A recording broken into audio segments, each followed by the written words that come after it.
Welcome to Alaska Weather, a production of Alaska Public Media and the National Weather Service, Alaska Region. Produced and broadcast daily from the studios of KAKM, Alaska Weather provides complete forecasts, public, marine, and aviation for all of Alaska. Alaska Weather is made possible by the following sponsors.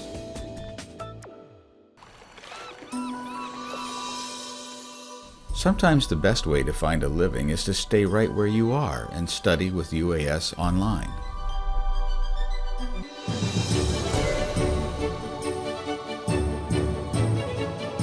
Career-specific distance programs from the University of Alaska Southeast are the fastest way to increase your earning power. We connect all over the world.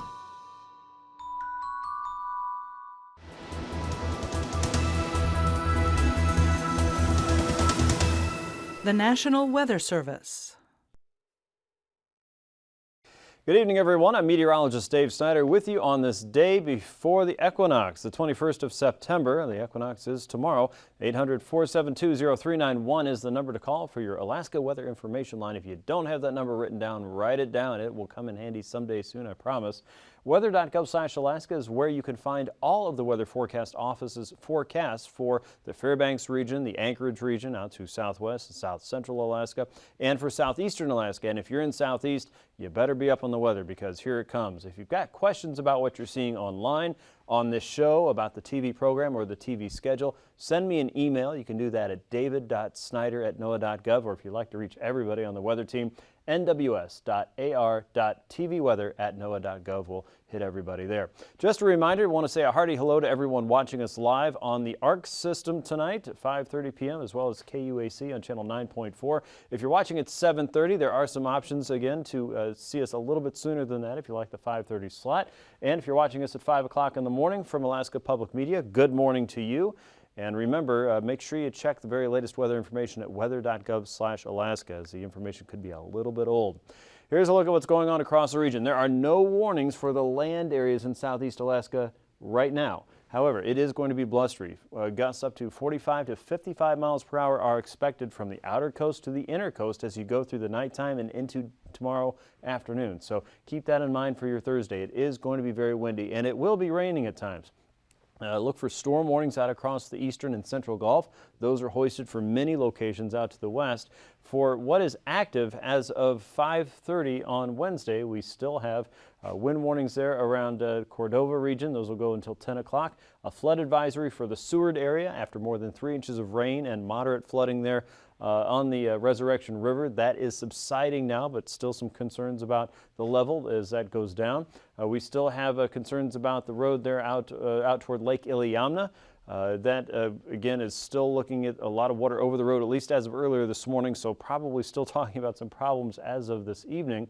And then we're still dealing with wind around the Alaska Range to the Deltana and Tanana Flats region, as well as the middle Tanana Valley. Fairbanks region first, you have a wind advisory up for about another hour or so for 40-mile-an-hour wind gust possibilities.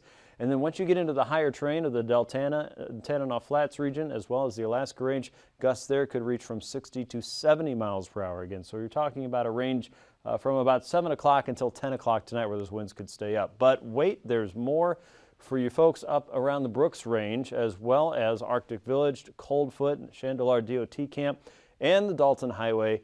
As we get into Thursday night and Friday, there's enough cold air meeting up with enough moisture that you can do the math. There's a potential it's going to snow across the Brooks Range. How much? A winter storm watch in this case means the possibility of 6 to 12 inches of new snow above 2,000 feet. So get your shovels ready. It looks like another chance for winter is sneaking your way as we head into Thursday night and into Friday. That from our friends at the Weather Forecast Office in Fairbanks.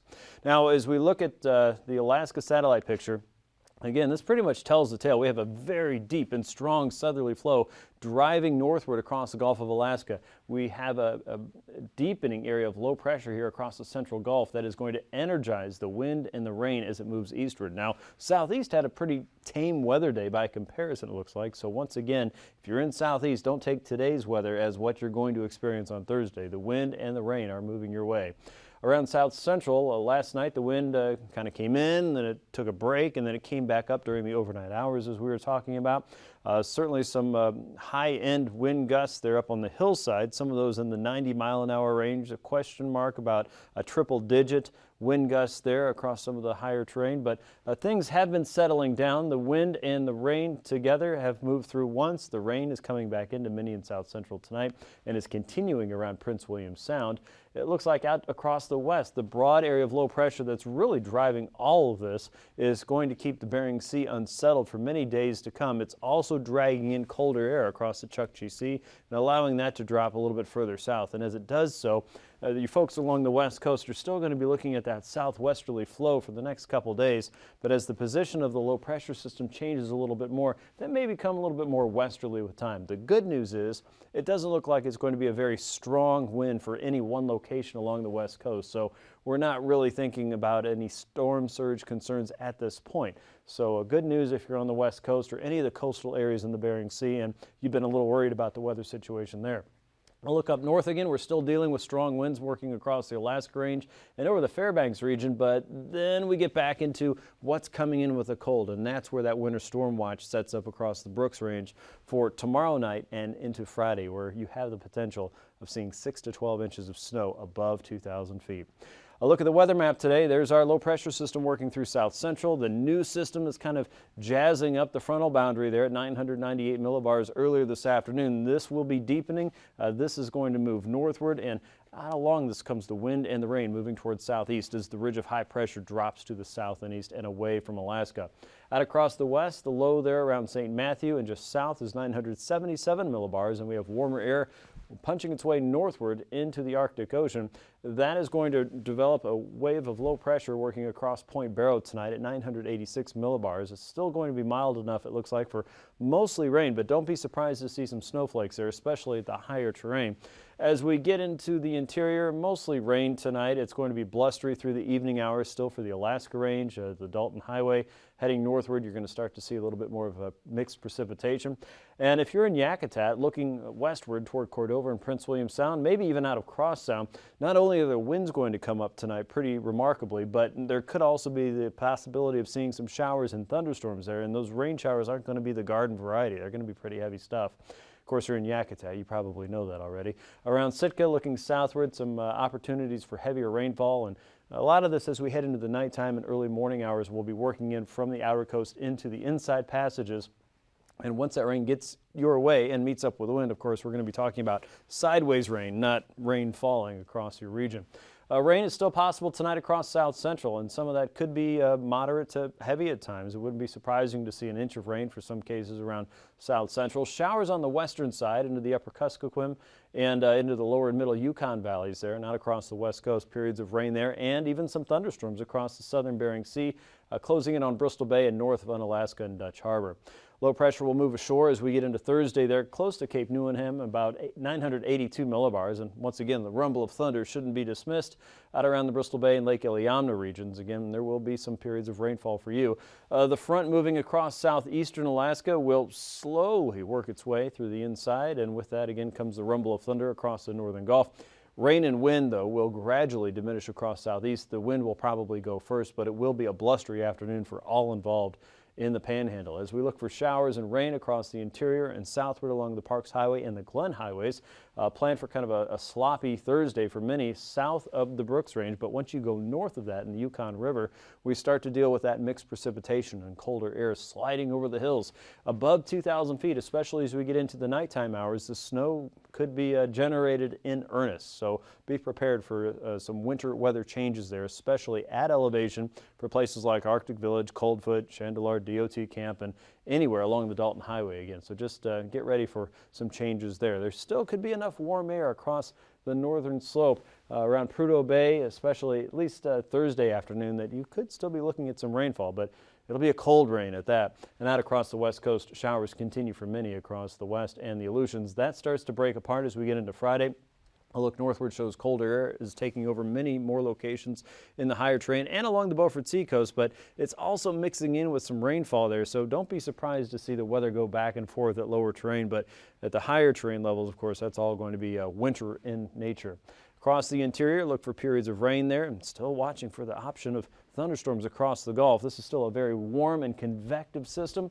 And across southeast, showers will be fairly heavy at times across southeast, but it will become more showery in nature than that sideways rain we were just talking about. Temps today back in the 50s and 60s for southeast, even with that cloud cover moving in. A little bit further south, though, sure had a nice sunny day. Temps were in the lower 60s there. Sitka was 58, the capital city closer to 57, Yakutat 52. Prince William Sound saw readings as warm as the mid to upper 40s in the rainfall. 55 and mild to start the day in Anchorage. Got a little bit cooler, 57 around Homer, and Seward 55. Fairbanks was 58. Looks like Eagle was 56. Fort Yukon 63 degrees. As you head up to Arctic Village, it was 39.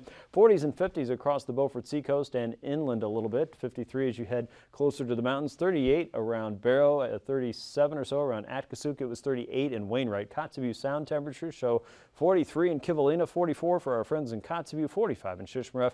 It was 48 in Nome today. Deering saw 48 degrees as well. Unalakleet was 50 degrees. Savunga had 41. Galena 49. McGrath was 49 degrees as well. Bethel was an even 50 degrees by mid-afternoon. Southwest saw temperatures in the lower 50s. Quite a bit of rain and wind around Lake Iliamna yesterday and again this morning. And again, watch out for the road if you're heading eastward. It does sound like it has been flooded substantially. 51 degrees out that way. Lower 50s around the Alaska Peninsula down toward Port Heiden, Cape Sarachev, and Sandpoint had 54. Adak and Atka both near 50 degrees, and Shemya had rain this afternoon and 45. Overnight low temperatures will stay in the 30s and 40s for most of the state. Kodiak looking at 47, Fairbanks 43, 35 in Barrow, and 45 for Nunivak Island. Southeast, we expect lows in the mid-40s to low 50s tonight. South Central in the upper 40s, at around the Aleutians, 45 degrees or so, with a high of 50 in St. George, 53 for Nunivak Island. Low 50s for Fairbanks tomorrow, and Barrow you're expecting a high of 38, 49 in Nome. Southeast lower to mid 50s for the Panhandle with the rain and the wind, and South Central upper 40s and lower 50s, 53 in Kodiak Island. Sandpoint again 54. On to flying weather, expect IFR conditions for the Beaufort Seacoast as we go into, the Chukchi Seacoast from Point Barrow all the way down toward Point Hope and Point Lay. Look for IFR to start out the lower Yukon Valley and for South Central, Prince William Sound, and out over the open Gulf again with a chance for convection as well. That's going to set into northern and central parts of southeast and a few areas around Angoon down toward Ketchikan and Nanette just off to the west of you. And across the interior, IFR up the Parks Highway over the Alaska Range and into the interior and for the Brooks Range again as snow begins to set in. Here's your pass conditions. Anaktuvik Pass and Adigan Pass we expect to worsen throughout the day, so go early if you can make it then. IFR expects to set in by the afternoon. Lake Clark and Merrill Pass we expect to hover around MVFR for most of the day. Rainy Pass we expect to see worsen throughout the day, heading toward IFR by the afternoon. Windy Pass will probably stay at IFR through most of the day, and as we look at Isabel Pass, expect similar conditions. MVFR trending toward IFR conditions throughout your afternoon.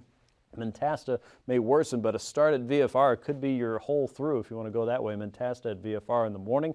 Tenita Pass we expect to stay at IFR through most of the day. Again, rain sets in again tonight.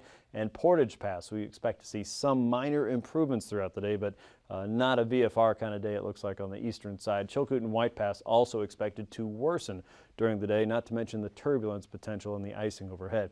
Here's freezing levels, and well, if you're looking for icing, it's going to be pretty high up there, isn't it? Look at the levels across southeast, anywhere from 6 to 10, even 11,000 feet for most of the Panhandle. The weather gets cooler out to the west coast has levels as low as 2,000 feet to as high as 4,000 feet across Bristol Bay, and you can see the remarkable difference there just on the north slope alone, stretching from 8,000 feet east of Demarcation Point to about 2,000 feet along the Chukchi Coast, 4,000 foot levels there out around the Aleutians. So once again, we have to say winter is coming, and so is the equinox tomorrow.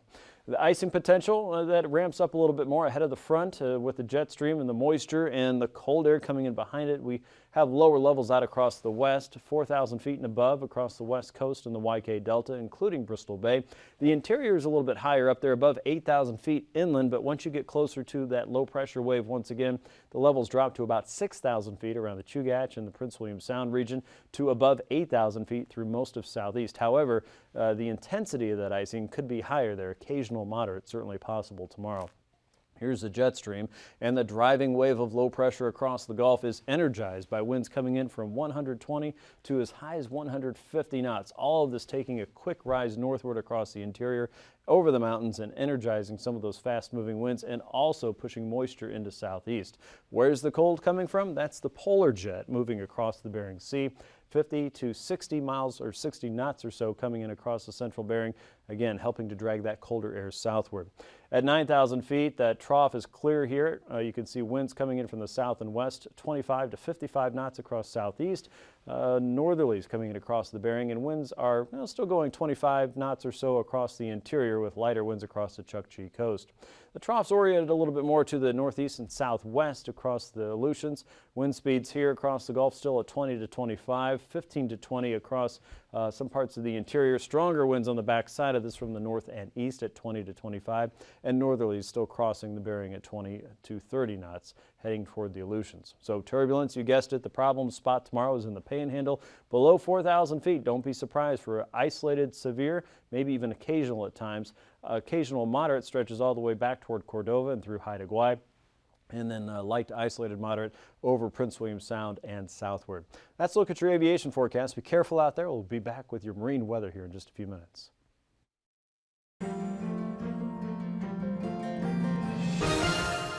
Welcome to another edition of Alaska Weather Facts. I'm meteorologist Dave Snider, and joining us once again is our good friend Eric Stevens from GINA, the Geographic Information Network of Alaska.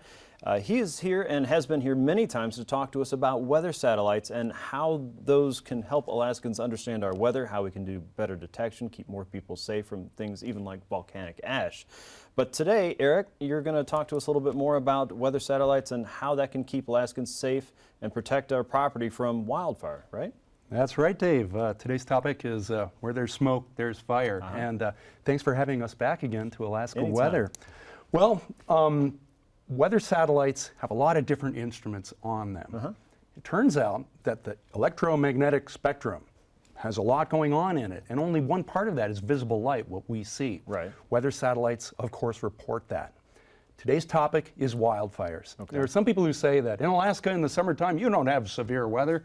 These people are usually from Oklahoma or somewhere, and F5 tornadoes tend not to occur in Alaska. Right. People have also said what we do have in the summer. What is Alaska's severe summer weather can be hydrology, Right. flash flood and erosion in the mountains and things like that, and fires, wildfires. Absolutely. Those were here in 2004, certainly remember that.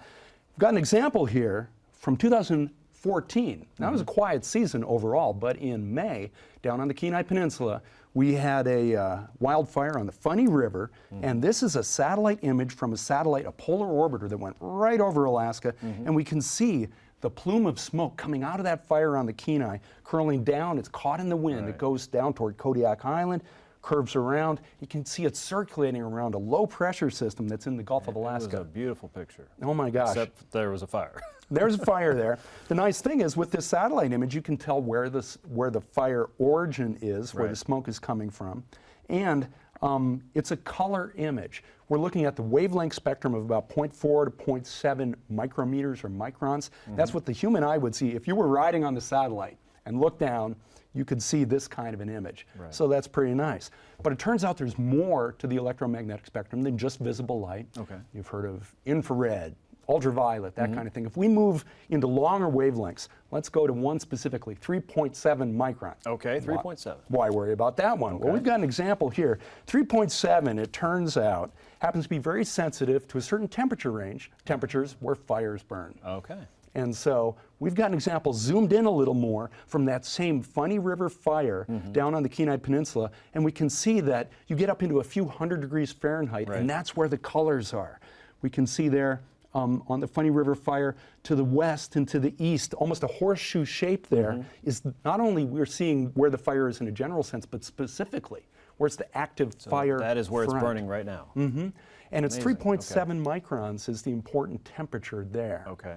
That's right. So this is really important to firefighters on the ground, people that are making plans and directing the firefighters on where they need to go and cut the trenches and keep people safe. You know it. Wow. If you want to fight that fire, you got to know where it is. Okay. You got to know the leading edge. We've also got a movie loop, nothing quite like animating it in time. Yeah. You can see the fire spreading out over time with a succession of film or a succession of images. Now this is one channel, 3.7 micron. You know, we looked at that color smoke image before. Right. And that's actually a red, a green, and a blue. That's how you get color imagery. What if you took 3 different wavelengths in the infrared? You went from like 2.2 micron, 1.5 micron, up to 3.7. You mix them together, you get this other kind of color image, which is even a better way to sharply bring out the details of where that leading edge of the fire is. Okay. You'll note, though, in the infrared, guess what? We don't see the smoke. That's too bad. And on these movie loops, you can see the clouds go by. These channels can't see through clouds. The lesson is there's no one perfect solution. You got to have the visible, got to have some of that infrared single 3.7 channel, some of the infrared mixing to help get a different perspective. Another one, we've talked before about a fun channel called the day-night band. Yes, one of my favorites. Oh yeah, and in Alaska in the winter, it's great. We got all this darkness. The day-night band is so sensitive to seeing light. You can see features that otherwise aren't available. Now in Alaska, when you have a forest fire, it tends to be light out all the time. Right. It's our summer. But we can go down south to the Rim Fire in California in 2013. Now, okay, it was in California, not Alaska, but Alaskan crews went down to fight that fire, so we can talk about it here on Alaska Weather. Here we have a 3.7 micron channel shot of the rim fire, again, kind of a horseshoe shape, showing that active fire front down there. And then we'll look again to the day-night band, the visible light, and then you can see how the fire is all bright. You can see the active fire front and actually the city lights over there too. Turns out that the cities, while they're active in a social sense, are not really hot in a fire sense. So they don't show up in the 3.7 micron. They're not hot like a fire is, but the fire in the cities look the same from a visible light perspective. And a fun thing here too is that we can see the smoke plume going north from the rim fire on the day-night band. So if we were ever to have, like in 2004 in Alaska, you get dark at night, we still had an active fire season that year. Right. That was, you know, that really bad year. The day-night band didn't exist then, but if we had fires now in August, we could use it then. The lesson here is weather satellites, they offer many different wavelengths of light. Some are used for different purposes, and some of these we just looked at tonight are especially helpful here in Alaska to find and to track the behavior of these wildfires so the crews can go out there and do their jobs. Sure, sure. So a satellite toolbox for the firefighting crews and the fire weather forecasters, and it just underlines how important satellites are, especially for Alaska and our mission for the National Weather Service to protect life and property and also to enhance the national economy. So wonderful stuff there, Eric. And people can look at pictures like this anytime by going to gina.alaska.edu. You'll find images there all around Alaska at various times of the year, and not just about fire weather, but volcanic ash and smoke and anything else you want to check out. They're always beautiful pictures and always interesting to look at no matter what time of the day. Thanks again for joining us, Eric. We appreciate it and welcome you back anytime. For this edition of Alaska Weather Facts, I'm meteorologist Dave Snider. See you next time.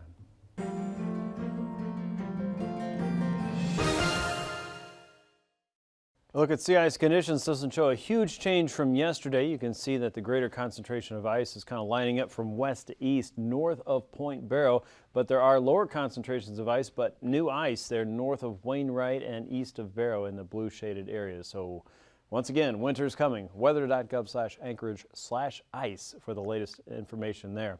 Here's a look at southeast. Strong winds are setting in tonight and will be in place tomorrow. Winds anywhere from 30 to 45 knots on the inside, and storm force winds across the outer coast, 45 to as high as 60 knots around Yakutat. Seas there 26 to 28 feet with a chance of thunderstorms. It looks like just a rat nasty day out across the outer coast for southeast. So, you know, get there and stay dry and stay out of the wind if you can.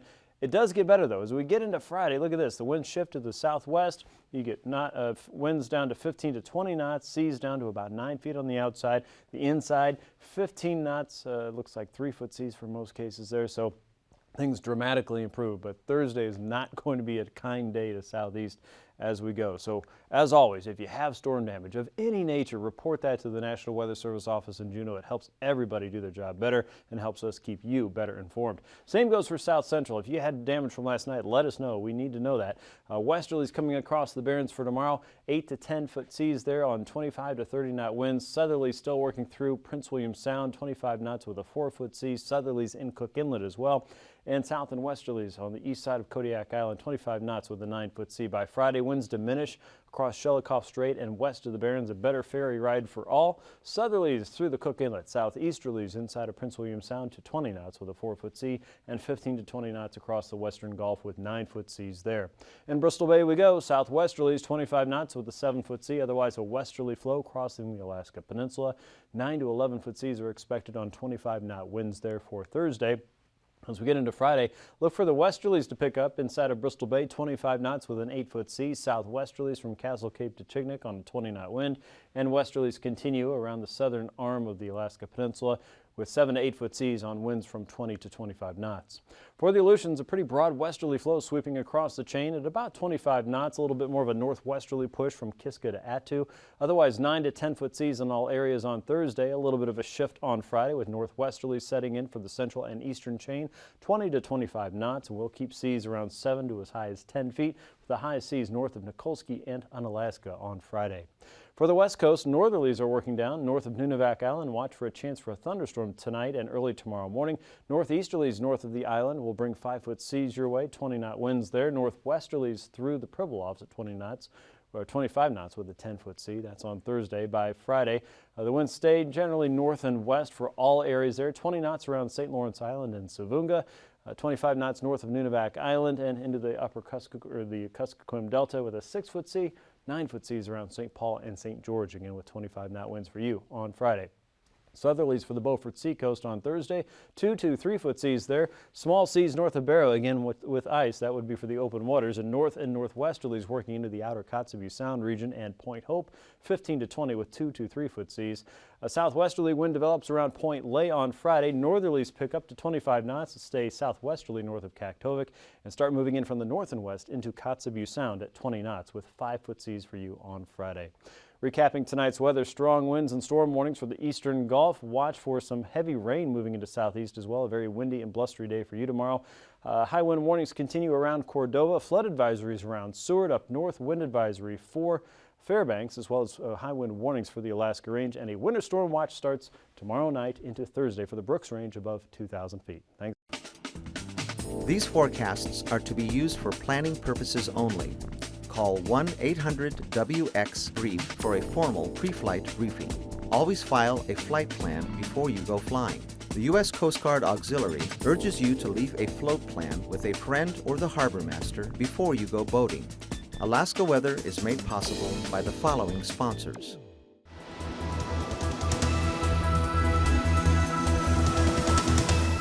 The National Weather Service.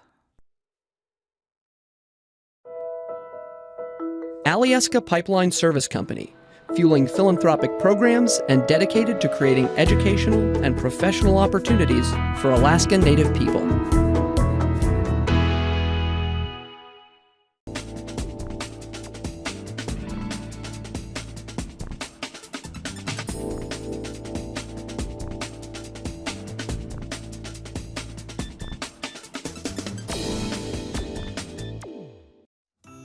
Alaska Public Media is pleased to present AK Passport, our new on-demand access portal for watching exclusive television programs. A members-only benefit, AK Passport offers an expanded